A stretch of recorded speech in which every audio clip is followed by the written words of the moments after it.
Are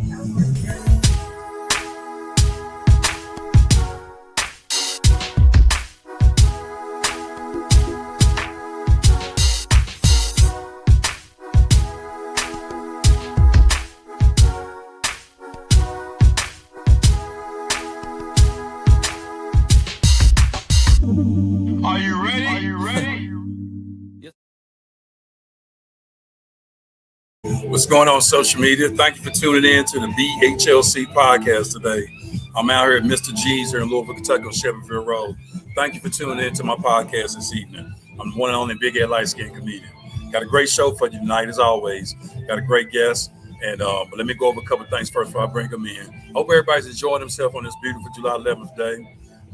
This is a beautiful day for me, July 11th. Today is my mother's birthday. God rest her soul and much love to her. May she rest in peace. But let me go over a couple of things here before I get started. First and foremost, give love to Mr. G's for letting this big head light-skinned person come here and do this podcast. Much love to them. They got a great comedy show starting tonight.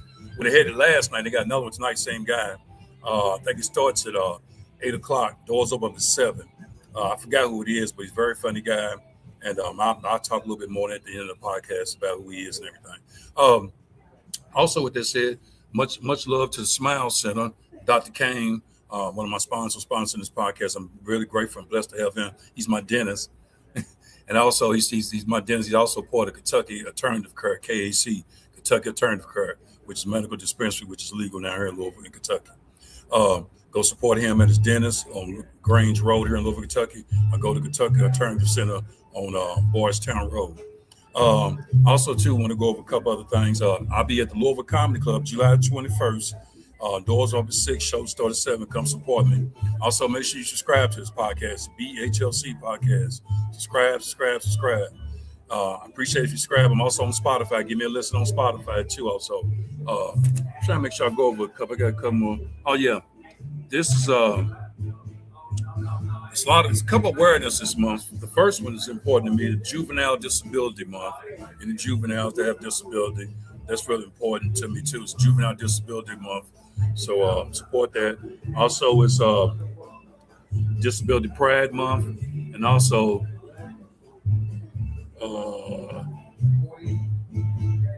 National Minority Mental Health Month. National Minority Mental Health Month, which we're going to talk a little bit about mental health on it too today. It's National Minority Mental Health Month. Also, all the views and opinions on this podcast are not all the way true facts. That's just for copyright purposes. But views and opinions are just our opinions.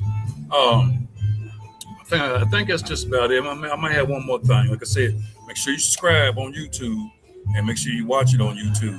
Also, you can watch it on Facebook Live every second Saturday, 6 o'clock. But I prefer you watch it on YouTube. I'm also on Spotify. So the next podcast is going to be August the 8th. So make sure you tune into that too.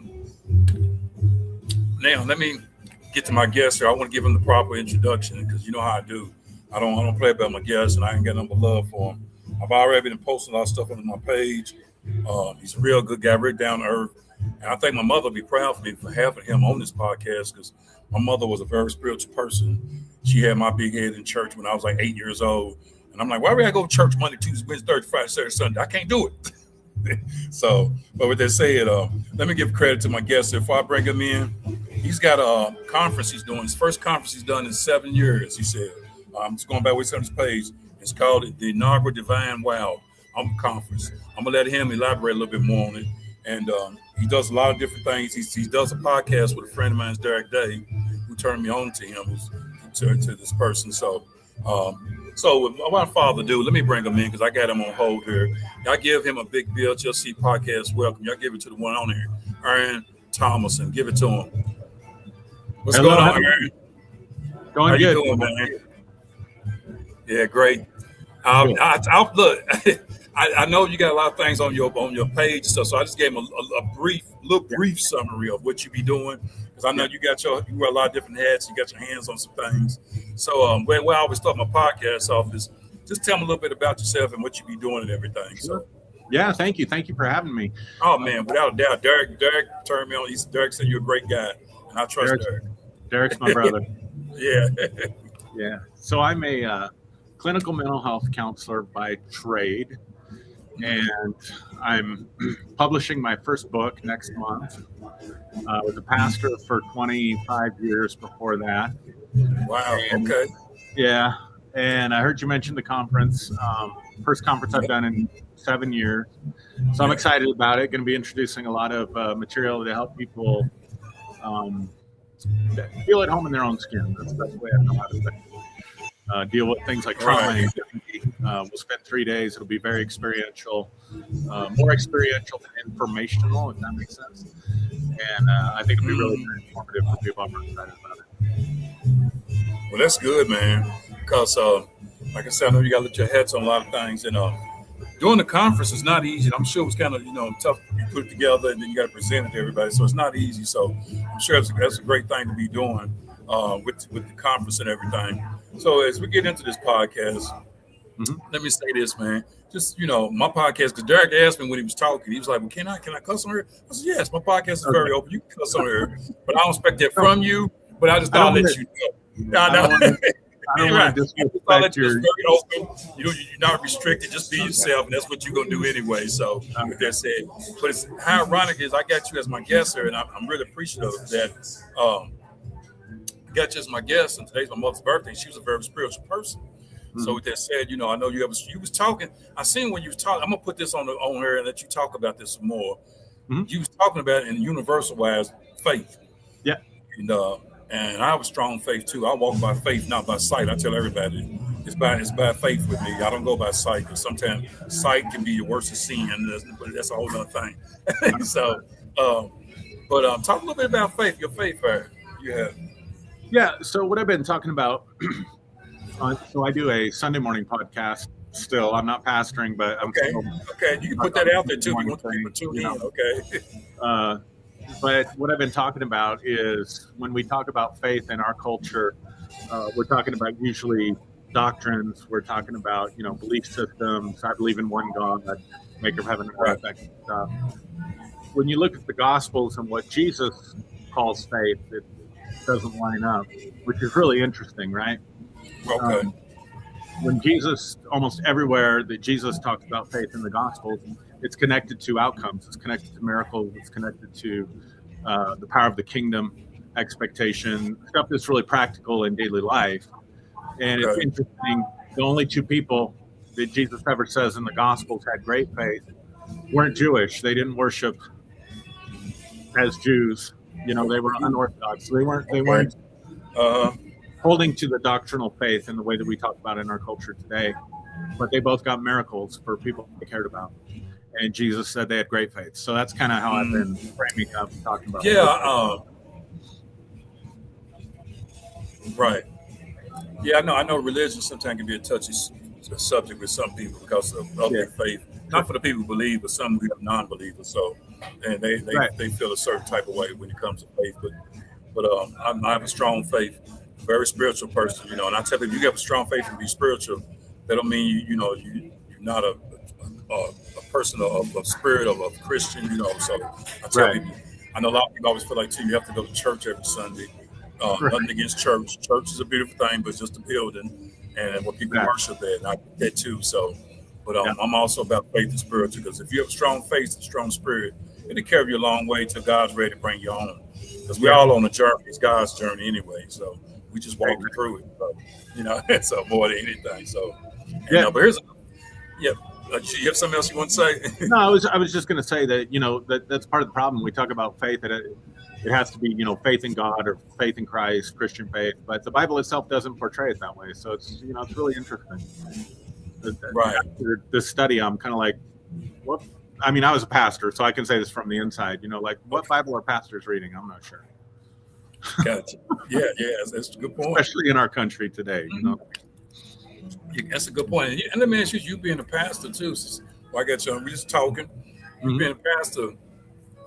What do you think in today's time? What has changed with some of the way the pastors are pastoring the church versus 50 years ago? Because it is a different time now. You know, 50 to 100 years ago. What do you think the difference is as far as pastor? Because I know it's not. That's a great question. My wife and I talk about that. We talk about that a lot because we we met at church. We got married in 1994. Okay. And, we kind of look at what is going on today in churches, and we're like, wow, this isn't what we signed up for at all. And that's part of the reason that we left.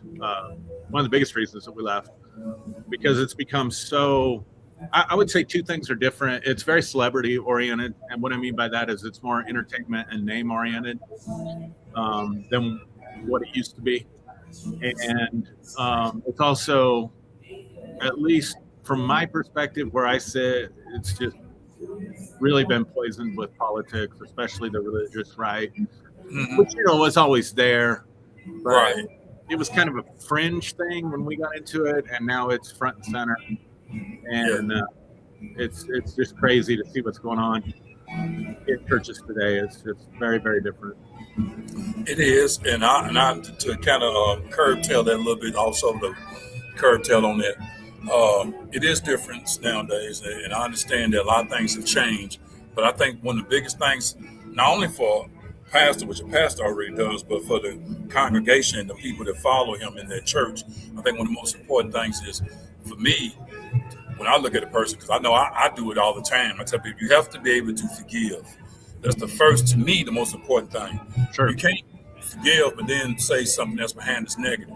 You got to forgive and let it go and move on. I think it's the hardest thing in today's time. Now, and for pastors too, I'm just going to be straight. It's hard. They probably have their moments, I'm sure, because are human beings. So, with that said, the hardest thing is to forgive.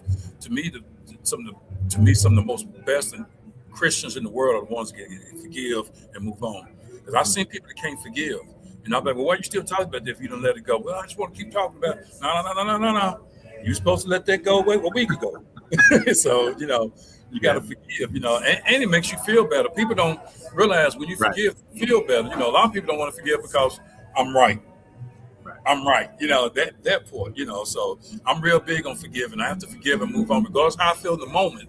Because everything's just a moment. You have to move on through the journey God got us on.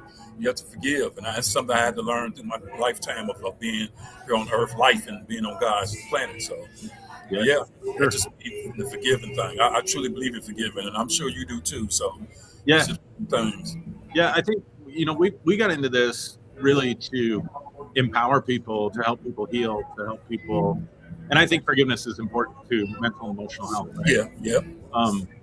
And it's just so different now. It's a lot different. It is because it's so different. So that's why I became a counselor. I became a counselor because I couldn't do the healing work anymore in the church because they expect. And I'm speaking specifically. Let me be clear. I'm talking specifically about white Christian nationalism. Okay. People. I look at people as human beings. Derek, I tell you, human beings. It's how you carry yourself as a human being. Yeah. I really don't even look at. I tell people I don't look at your culture or whatever you represent. But I want to be clear because my experiences in black churches, it wasn't the same. The same political agendas and stuff that I see today. So it's you're right though. It's a lot of politics, and especially with today's time because of social media, all the change, the internet. You got a lot of political stuff going on. It's just totally different, and it's a big spin. And like I said, it's hard. It's really tough leading, being a pastor of the church. I'm sure nowadays because a lot of things that come at them. Whereas back in 1950, you didn't have social media. You didn't have all this stuff. People just they just lived. Day to day. So, and I say not living today, but it's just a lot different. Very different culture. Very different world. I mean, it's instant. Everything's instant, like the microwave. Instant. Yep. Also, social media, and something can happen automatically. Boom, they see it instantly. And here's the thing that really gets me more than anything compared to 1950 compared to now. Yeah, real good. I could do something today. You can know me, and something can happen, and you'll read it in the paper or on social media. Take it back. You'll see it on social media, and the first thing people think, did he done that? He done that. Yep. Versus back in 1950, you done something. You didn't hit social media. You might have went to the pastor, talked about it, counseling, whatever direction you went, and then you handled the problem and moved on with your life. Yep. Whereas today, you got to go through a whole thing of gyro of social media, and that is where it gets tough at for pastors, whoever the counselor, whoever it may be. So I tell people, so that's the one factor because we believe our man. We sit there, that's true. He done that. Big L.I.C. done. No, you don't know. You don't know, So I don't judge nobody by what I see on social media. If I see some negative stuff, I judge them by what they tell me and what I see with these two eyes. Yeah. So that's where I'm at. Because it's just tough around there. It's like I said, social media has put that. It can be a positive light, but also can be a dark light. I tell people, social media has a dark side too. We just don't see it as much, but we hear it and we feel it too. So yeah. Yeah, I mean, really great points. That's another thing I've noticed about how the culture has changed. It's very shame-based, right? Like you said, like not only are we going to believe it because we see it on social media, there's no window for growth or opportunity for redemption either. It's like, that's it. That's who you are. That's who you're always going to be, and screw you. Yeah. And it's really such a different culture, such a different time. It is, and it's difficult to deal with because everybody know. Like say back in 1950, maybe just been you and the person you was into with the pastor. That's it. Them three people. But now everybody knows, and some people can't deal with that knowing that everybody knows, even though they didn't do nothing. They could be innocent. Yeah, exactly. So it's tough. It is tough, and that's why I tell people you have to learn to forgive and stand strong in your faith when negative things do hit you, and you know that you didn't do nothing negative. So. Yeah, we're just living in that type of time. So, and I tell people, I treat people fairly. And even if you did, we're talking about forgiveness. I think that's the thing that bothers me. Like we all screw up, we all make mistakes, and yours, now it can get preserved forever on the internet. And then, right. Okay, let's say you did do whatever thing. Like, how do you respond to that? Do you grow from that? Do you learn from that? Right. It's harder to do that when people freeze you in a moment in time. You know what I mean? Yep. I got some comments here from a buddy, man, Arnaz Huff. He said, yes, you do. You have to forgive and let it go. It's a job itself. You're right. It is a job. You're right. Forgiveness is a job. People don't, but it really is. Because people put your name out there and put a picture. And so, and let me just say this. I'm glad he's saying all that because simple fact, okay, let's say I'm friends with somebody and they know I don't like, let's say they do a certain thing they know I don't like and they do it one time. I'm like, okay, man, I forgive you. Okay. You do it a second time, I forgive you. Until the point where I can't keep forgiving you, I'm just going to stop dealing with you. And that's why I'm going to forgive you and stop dealing with you. See what I'm saying? Some people take advantage of forgiveness as kindness as being a weakness, 100%. You know what I'm saying? Now, you can't keep that. I'm only going to forgive you so much that I'm going to handle it this way as I forgive you. Even though then I'm still forgive you, but I'm just not going to deal with you no more, So yeah, and you can still forgive, right? But set a boundary. There you go. I couldn't forgive in the sense that I diminish its power in the way it affects me. I'm not sitting there ruminating on it all day long and talking about every conversation. So I can forgive you, but that doesn't mean I have to deal with you. I can still set that boundary. You can still have boundaries. That's right. And boundaries are good. If people don't like you because of the boundary, it means it's working. That's why I tell people if it's, it means they just don't like you. So that's what that is. And speaking of that, let me go into, I wanted to go into this too, because this is real. I'm real big on this. This is National Minority Mental Health Month. And I know you do a lot of talking about mental health. And I'll say as far as mental health, it's definitely real. And I'll say this for what it's worth too. It's even more real since 2020 COVID year. I think we addressed it a little bit more, but we should have been addressing it before 2020, is my personal opinion. But it is real. And with personal health, you definitely, let me say this to someone. There's nothing the matter going to talk to a professional if you need the help. There's nothing the matter, but I've done it. Okay, I don't know if you have not, but I'm just saying, I tell people, a lot of people, especially me, and we like, I don't need no help in your marriage. If your wife said, let's go to a counselor. We don't need nobody to know. I know we'll be all right. We figured it out. No. The tough days are gone. They're gone. Sometimes you need an independent voice to understand where you're coming from and what you need to do, because he can see it better on the outside. You need an independent voice. What's your opinion with mental health? Yeah, so I've got a couple of thoughts on this. Like, we wouldn't treat any other part of our bodies that way, right? Like, if you having a heart attack, you're going to call 911, most people, right? If you break your leg, you get a concussion, you're going to go to the emergency room. And none of us gets out of this life without having to deal with some kind of health issue at some point in our life, and usually multiple health issues, right? Right. So why should the brain be an exemption to that? That's what I don't get about mental health. You know, like, yeah, we've got the psychological piece, what we typically call the mental and emotional piece, but you also got a brain that operates all that stuff. You know, there's a neurochemistry to our emotions. There's a brain that's operating in those emotions, nervous system that's operating. It's part of our bodies. So that we can go through life, and anybody would agree, I think, that's reasonable, that doesn't need mental health help immediately. Right. We get sick, we get hurt in these bodies, and we have doctors, we have hospitals. Why the different attitude about mental health? Why is it okay to go for people to reach out if they get a broken arm, but if they're having trouble in their marriage, like you brought up, or if they're going through a season of depression or anxiety, if they've dealt with anxiety their whole life, why not go get help with that? Why not go get some professional help with that, and at least get informed and find out what your options are and stuff like that. So I think removing the stigma about mental health is still really important. It's much better than it was, especially like you said, after the pandemic. But it's really important, and it's crazy to me. You said you went and got some help. I did too. I went to counseling for 2 years straight. Okay. And it's amazing to me how many clinicians, how many of my contemporaries that are treating mental health have never done mental health treatment on themselves. Right. So that's the one caveat, the one caution I give people. Like, it's really important if you go to a counselor, especially, that you find one that's a good fit for you, and remember that they work for you. And because you go to therapy, I tell people, for better or for worse. And if you get a good therapist, they're going to help you. If you get a therapist that you don't click with for whatever reason, it can make it worse. Yeah, so it does. I don't want to scare people off of mental health, for sure. I just want to help them realize they have autonomy in that. If you're not comfortable and it's not working, there's a bunch of others out there that you can try. Yeah, and you know what, you're right on it, because I was going to tell you my experience with it. I mean, I got Arnaz Huff that said a lot of people will be in denial about asking for help.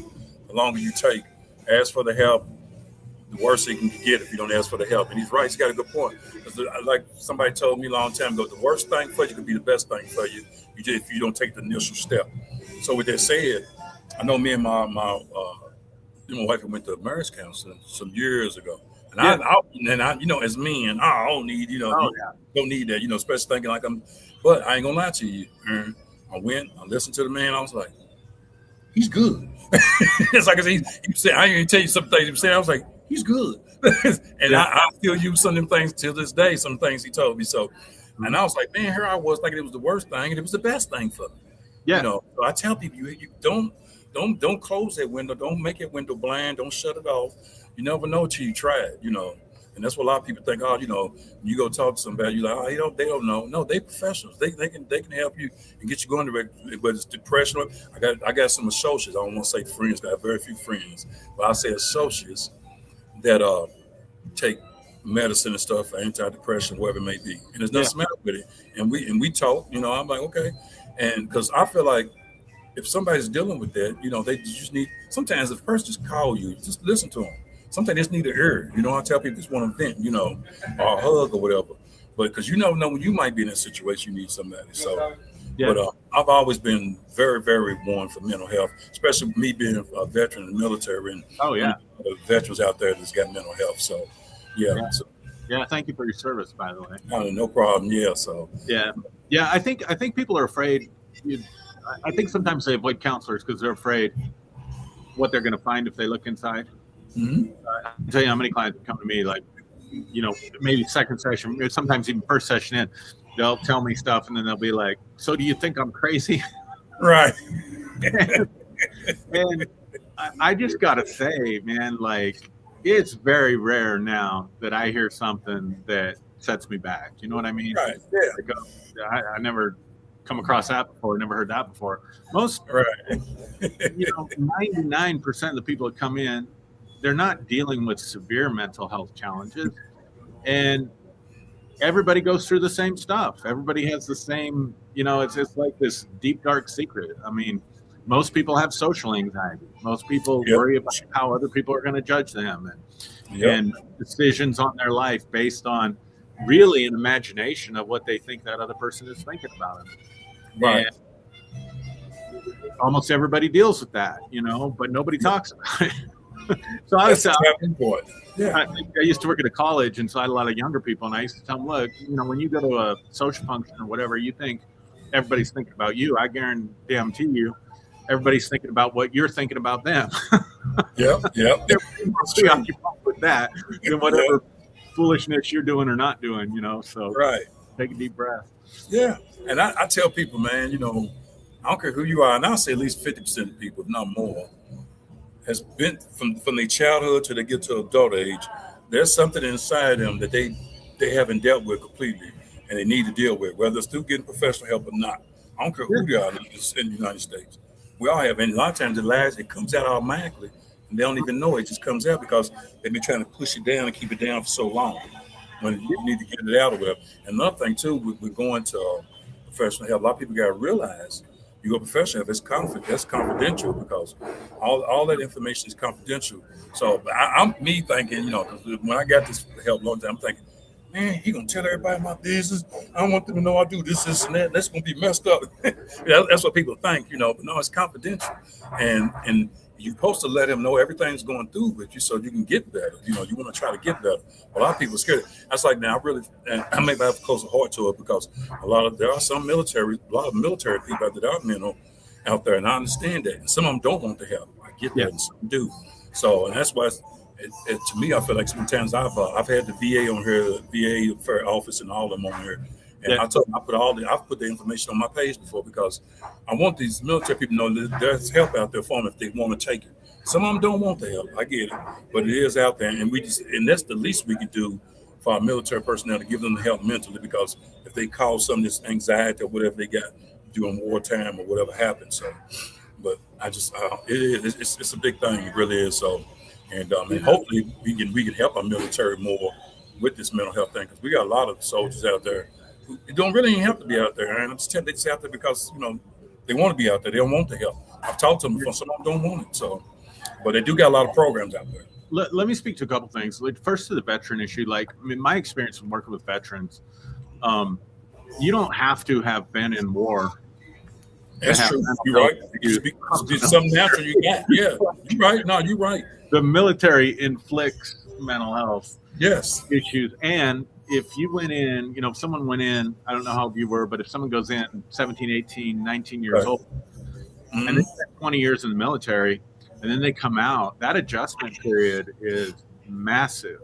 Sure is. A lot of them, because the structure's gone. I talk to a lot of them, the protection is gone, right? So if you're on a military base, you got, anybody messes with you. Right. On the outside, you got the entire U.S. military on your side. Now you're out there by yourself. Here you go find a job, go, figure out how you're going to protect your family in this day and age, and all kinds of stuff. And that in and of itself can be traumatic. So, I think there's a misunderstanding that, you had to have been in combat, or you had to have experienced something really terrible in order to have PTSD when you come out of the military. But I've just discovered that that's not the case. And in fact, sometimes guys that have been in combat, dealing with the combat PTSD, which I'm a trauma specialist. It's one of my specialties. Okay. That can be easier to deal with sometimes than the adjustment that people have to make when they come back and they get into civilian life. Now, that's just been my experience. Right. I never served, so I don't know that personally, but it's just been my experience from working with people. And then as far as confidentiality, I tell you a funny story. My son came to me a couple years ago. He said, "Dad, I need to get a counselor." Okay. And I'm like, "But yeah, what's going on? You stressed, you having some trouble?" He said, No. He said, "I figured out with my friends, whatever I can, or whatever I say can and will be used against me." He said, "It's like getting stopped. It's like getting stopped by a police officer." Right. And I thought, man, there's so much wisdom in that, because we got a lot of rules to follow, not just confidentiality. If I know you socially, I really can't see you. I need to refer you out. And and people come and say, "Oh my gosh, what's he thinking about me?" Or who's he going to tell? And I'm like, who am I going to tell? Like, I don't know anybody in your circle. I don't know anybody in your life. And secondly, if I do, like, I'm breaking a law. Like, you know, if you go tell your friend your defect, you think there's safety there. But not always, you know, that can be weaponized against you. It can be spread in your friend group, all kinds of stuff. And I'm not encouraging people not to talk to their friends. You know your friends. Right. I'm just saying there's an element of safety in the confidentiality that you don't get anywhere else. I just it's a program here in Louisville. I had them on my podcast. I can't think of the name of them, the organization.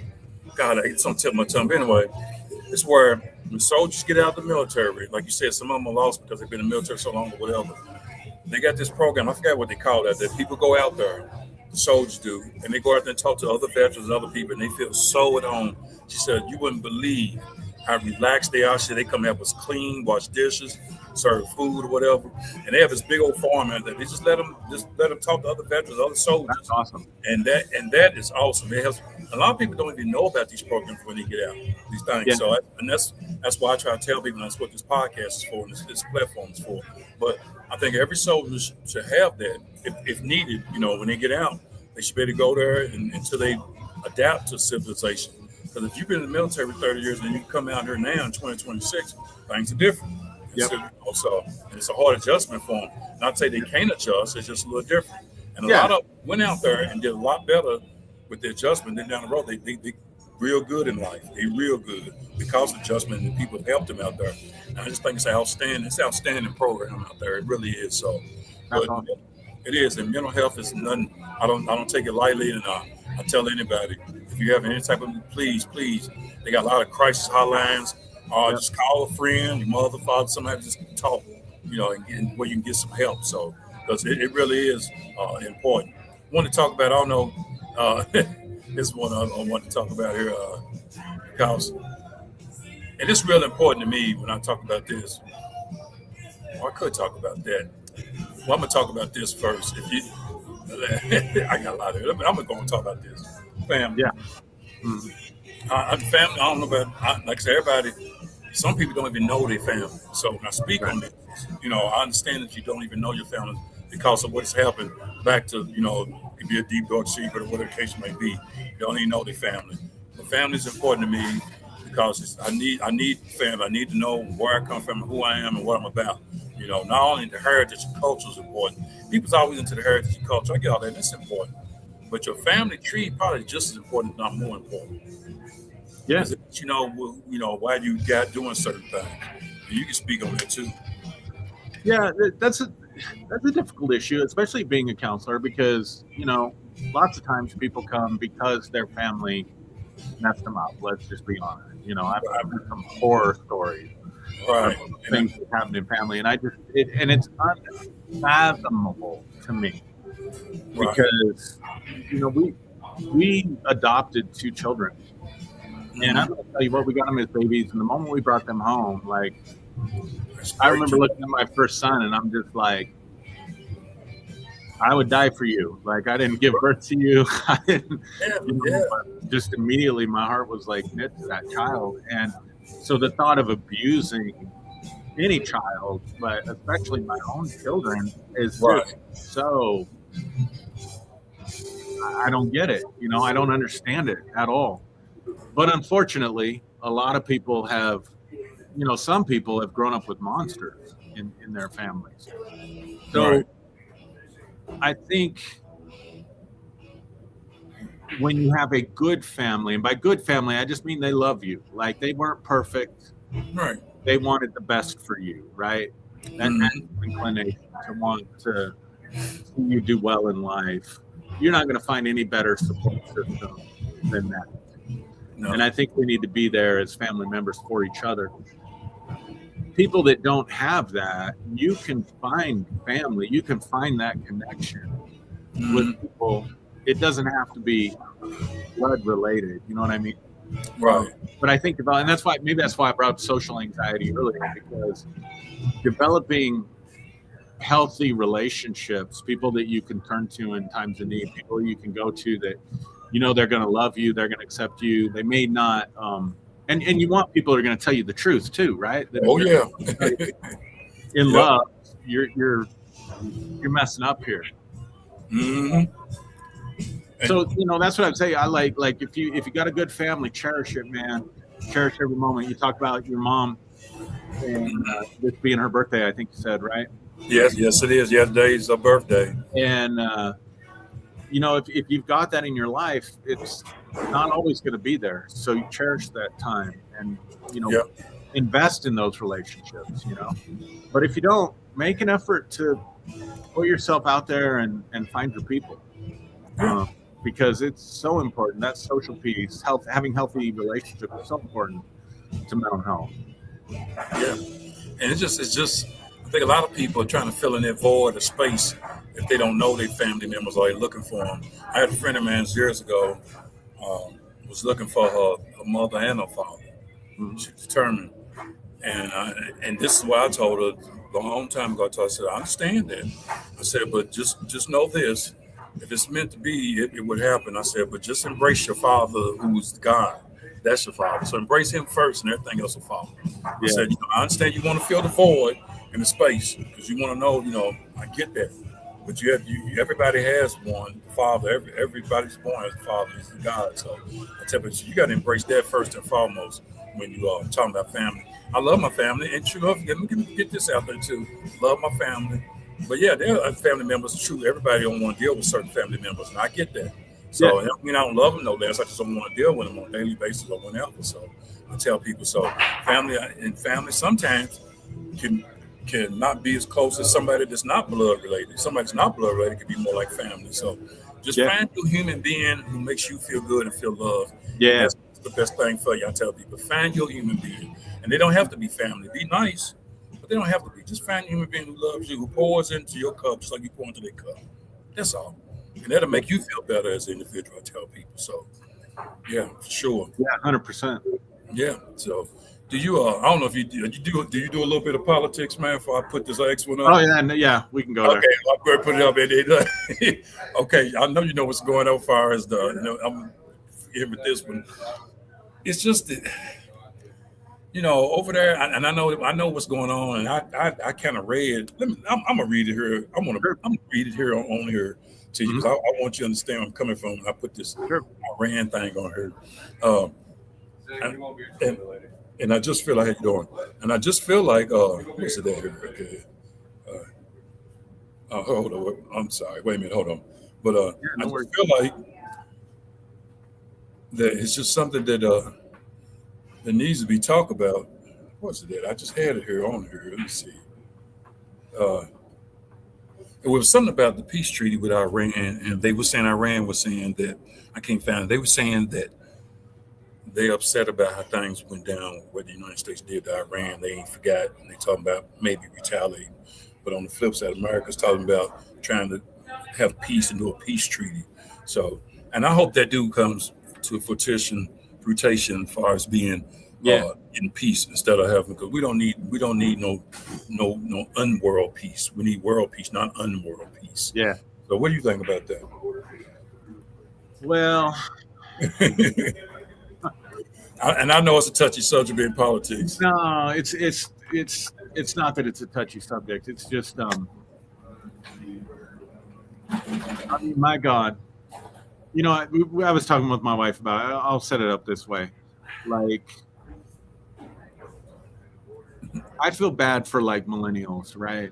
Because they were born into a post 9/11 world, and we had the mess that we had with WMDs and Iraq and Afghanistan, and like, what the hell are we doing? And here's what I think is really sad, and I would love to get your perspective as someone who served. I feel like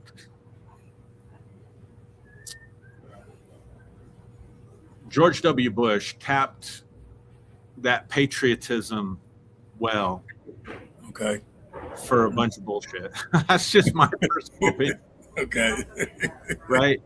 Right. And that's something else I've noticed about America that's changed. Like, I think patriotism, people are just worn out with it in some ways. You know what I mean? It's been so weaponized, especially in the last 12 years. Oversaturated. Mm-hmm. And like, what the hell are we doing? Right. And that's a good point. Like, why would I'm getting, my two kids, before this one's out of office, they're going to be eligible for a draft. And I realize I'm not one of these people that thinks, they're going to institute the draft again or anything, but right, at least be faced with that decision. And I think for the right person, I think the military is a great place for people. Mm-hmm. I think it can be a great career for people. And it is the last thing I would want my kids to do. I heard that. Yeah. And I think that's tragic. And I don't mean any disrespect to anyone who served. Oh, yeah, I know you don't. Yeah. But what the hell are we doing? Yeah. And do you think it's because of the immigrants? I tell people, I think a lot of times America's changed a little bit because of, not to say there's a lot of immigrants over here that are legal and some illegal. Yeah. You think that's why the way we look at the American citizens look different because of the immigrant thing? What do you mean by look different? I'm not clear on the question. Well, when I say look different is because I think, let me say this. I understand he and president and anybody else just want strictly United States citizens in the United States. I get that. Or just like in Spain, all they want is Spain citizens, okay? Yeah, I get that. But sometimes I think the envelope's pushed too much to where we got some people who are legally American citizens, whether they was born over or not, that we pushing out. And that's why I said that's why sometimes we don't look at America. Because if you remember back in 50, 60 years ago, we wasn't having this problem. We didn't have this. I think you're touching on a deeper issue. Here's how I would look at it. Yeah. But here's how I'd look at it. And this kind of comes back to what we were talking about earlier with social media and stuff like that. Mm-hmm. So, like, I think about my grandparents. And so I'm a Gen Xer, but my parents were older, like I was the youngest. And so raised by baby boomers, like a lot of my peers were, right? Okay. So what I'm saying is that, like, it was really old school. Like, my grandfather was born in 1899. Right. And I think about the world that my grandparents lived in, and it wasn't easy. No. They did not have an easy life at all. Went through the Great Depression, went through the polio epidemic, pandemic, whatever it was. But there was a stability to their lives because they didn't have to process so much change so quickly. And so here's what I mean. So, like, I read a statistic back in the early 2000s that when the internet was first coming on, before we all had smartphones and before even the BlackBerry came out, so maybe late 90s. You're right.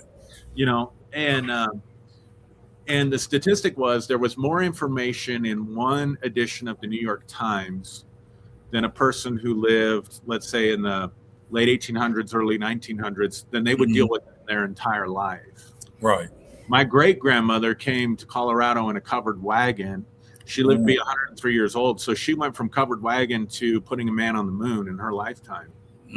Yes, I get it. That's a tremendous amount of change. And then, like you said, with social media, we see everything that's happening everywhere all at once, as though it's happening to us, so to speak. And I think we're not built to handle that much information and that much change in one lifetime. And I know I sit there and get frustrated. Like, I'm tired. If I have to download one more damn app, I'm gonna pull my hair out. Like, why do I have to have an app for this? An app for Taco Bell. You go to Taco Bell now, and everything. Everybody's ordered off their apps. You go to McDonald's. Did you order on the app? I'm like, I don't want to download your damn app. I already got too much damn apps. You know what I mean? And then you throw all the crazy shit that happened in 2020, and I think people are under pressure that they do not understand and they do not recognize, because change is happening so quickly and in such a magnitude that it's very easy to scapegoat people that don't look like us. In other words, I think people are feeling this angst about all the change that's gone on in their lives, and the world is very different. And then you look out and your neighborhood's different, right? Like, maybe you've got a whole community of people that moved in that don't speak the same language, and you want to connect with your neighbors, but you can't speak the language. And so I think human beings have always scapegoated somebody and said, if somebody did different, if somebody did right, no matter what the group was, then we'd be okay, right? Yeah. And so I think there's this sort of mechanism where we're under so much pressure, so much stress. One of the things I predicted that on the week of the shutdown in 2020 was, I said, this is going to be bad, because what this is going to do to people is this is going to so disrupt their lives that they are going to need someone to blame, and they're going to need a violent outlet in order to deal with that sort of communal angst, if that makes sense. Yeah, no, it does. And so I think, yeah, America looks very different, even different than it did 20 years ago. Yeah. In terms of who's here, right? Yeah. Whether they're legal or whether they're illegal. I don't know. I don't know so much that it matters to people. I think it's just a human response that you're different. I don't like you. I've already got too much change in my life, and you're an easy target for me to attack. That's what I think. You're right on it. And so I might end this a little bit because I'm almost running out of battery on my computer. And I'm sitting there like, okay, it's better not go. But anyway, it's like the universe is saying, hey, man, we don't like you talking about this. We're going to shut this computer down. Anyway, but the universe, it's the universe. You can embrace the universe, or you can step away from it, because that's right. The universe, and I tell people, don't get mad at something else because the universe is like, yeah, it's just the way it is. A lot of people want to lash out because since 2020, their mind has been reprogrammed since 2020. Yes. That's on you as an individual. That's on you as an individual. The perspectives are still there, but your mind got reprogrammed, and that's on you. So, and then you're expecting different things from the universe as well as other things. So, yeah. And I think that's one of the biggest things as human beings. We just got to do better. I tell people all the time, it's one thing that's big here on this podcast. I've said, I call it LSI, which is learn, share, and inspire. Yeah. I'm big on that. And then the most important one is love. I tell everybody, love conquers all. You know, anybody can give you some hate, give you some attitude, say some words to you that you don't agree with. But try the other side sometimes. You'd be surprised. And if you stay humble, you'd be surprised how the spirit and faith can take you different directions. So, but with that said, man, I've only got so much juice left on this computer. No worries. I said, that's on me. That's on me. I didn't like skin get it juiced up. So, well, hey, man, I'm sorry I don't live in. Are you in Louisville? Did I get that right? Yeah, I'm in Louisville, Kentucky. And I see where you was. You from Colorado, right? Pueblo, Colorado. Yeah. So, I'd love to come to one of your comedy shows, man. Yeah, for sure, man. You definitely will have to, man. I'm always, as a matter of fact, I'm going to start doing some comedy here while I do my podcast here at Mr. G's. So it's called Mr. G. Sound like a pimp name, Mr. G's. Like you got a couple women in the background somewhere. That's a whole other story. I don't know where they got that name at. Fire coats and stuff. Where's my money? No, but that's what I want you to do, man. Before I tell everybody before they get off of here, tell everybody how to get in contact with you. You put your Facebook page out there, whatever, not your personal number because you got some stalkers. And just how they get in contact with, if they want to come to their conference or whatever and support you. Yeah, so you can find, really, I'm on Facebook, I'm on YouTube. Those are two ways to find me right now. The YouTube channel is called Conscious Spirituality, or you can just type my name in, Aaron Tomlinson, and usually I come up pretty. Okay. There aren't too many of us out there, in other words. Right. Like I'm or something. But and then I'm on Facebook as well, and then I have a private group called New Day Global on Facebook as well. So find all the information for the conference and anything that I'm doing, the book that I'm releasing, all that stuff. Will be in those spaces for right now. Man, I know right now. My mother's probably up in heaven laughing at me, but also very happy because you don't know how many times she took me to church from age 5 all the way up to while I didn't want to go no more. But with that said, her job was to put the faith and spirit in me, and I'm glad she did because I am the man I am today. And she's probably really glad I got you as a guest because you've been a former pastor or whatever. She's like, then that's a guest. That's what she's probably saying up in there. You got a guest. So ironic, I got you on birthday, and I really appreciate you being part of this podcast today. I appreciate you having me and sharing your voice and everything. I really appreciate it. I've definitely already put your conference on my page, and if there's anything else, just send it to me through chat message, and I'll put it on my page, man. Just the way I work. And I really appreciate you being on this podcast, man. You keep doing what you're doing, keep staying positive, keep being who you are, and things, sky's the limit for you, you know. So, and I love it. And I do tune in sometimes to you and Derek's podcast. Because y'all be talking about a lot of good stuff and having fun too. That's what it's about, having fun. So we have a lot of fun together. Yeah, that's people can catch us on Friday nights too. Derek together, so we have a good time. Yeah, I like it, man. Just keep doing what you're doing because I'm always about getting educated. You know, if I don't know something, I want somebody to tell me so I can get educated. So I'm gonna let you go. My battery says battery low, so I see you, man. You have a blessed day, man. And thank you. You too. Thank you so much for having me. I really appreciate it. No problem. I appreciate you being a guest. You enjoy your day. Much love to you and much blessings to you and your family. Right back to you. Thank you so much. No problem. Okay, y'all. I'm ready to shut this down real quick. I'll be at the Louisville Comedy Club July 21st. Doors open 6, show started 7. Y'all come out here to Mr. G's. They got a comedy show going on. It starts at 8 o'clock. Doors open 7. They also got great drinks and great food. And they got some pool tables too. So you can come here and shoot some pool, even if you can't play pool. So, but with that said, I'm ready to shut this podcast down like this. Be a different person each and every day for yourself to be better. If you're a different person every day to be better, you will be better. So with that said, I'm the Big Head Light Skin Comedian. The next podcast is August 8th. Tune in at 6 o'clock. I'll be right here at Mr. G's. And just go to my Facebook page, Big Head Light Skin Comedian LB, and subscribe to my podcast, BHLC Podcast on YouTube. I love y'all. I thank you. I appreciate the support. I appreciate the love. Just keep following me, and I'm definitely have some positive things for you, and also make you laugh because we gotta laugh in today's time.